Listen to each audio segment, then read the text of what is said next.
को बड़ा बुरा लगा। आनंद को लगा कि ये कैसा भेदभाव है, मैं 40 साल से इनके साथ घूम रहा हूँ, मुझे समाधि लगी नहीं। एक व्यक्ति आया, मुस्कुराया, उसको समाधि लग गई, ऐसा क्यों? उनने अपना प्रश्न भगवान बुद्ध के सामने रखा। भगवान बुद्ध से कहा कि भगवान ये क्या है, मैं 40 साल से आपके साथ हूँ, मेरे को समाधि लगी नहीं, ये व्यक्ति आया, मुस्कुराया और इसको समाधि लग गई, ऐसा क्यों? भगवान बुद्ध बोले, आनंद स्मरण करो, पहले दिन जब तुम मेरे पास आए थे तो तुमने क्या शर्तें रखी थी? आनंद को याद नहीं आया। भगवान बुद्ध ने याद दिलाया।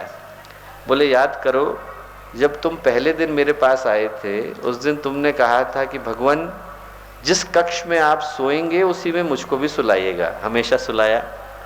आपने कहा था कि जो प्रश्न आप पूछेंगे उसका उत्तर मैं दूंगा, हमेशा दिया।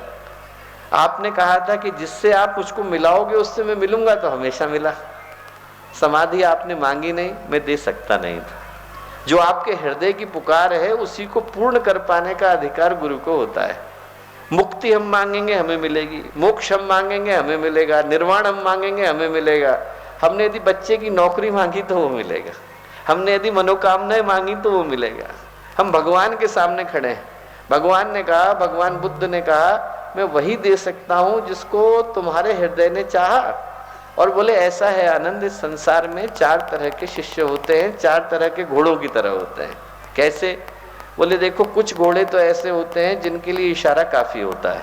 मालिक ने चुटकी बजाई, किया, खड़े हो जाएंगे, इतना बहुत, इतना उनको समझ में आ गया कि मालिक हमको बुला रहे हैं।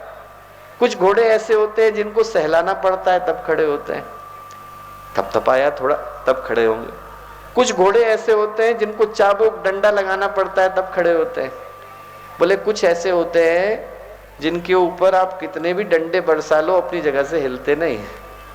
बोले, ऐसे ही 4 तरह के शिष्य होते हैं। बोले, कुछ के लिए मुस्कुराना काफी होता है, कुछ को शिक्षाएं देनी पड़ती है, थपथपाना पड़ता है, कुछ को अनुशासन में बांधना पड़ता है, थोड़े डंडे लगाने पड़ते हैं। बोले, कुछ ऐसे होते हैं जिनके लिए भगवान को त्रिशूल उठाना पड़ता है और सुदर्शन चलाना पड़ता है। तो बोले, वो वाला था जिसके लिए मुस्कुराना काफी था।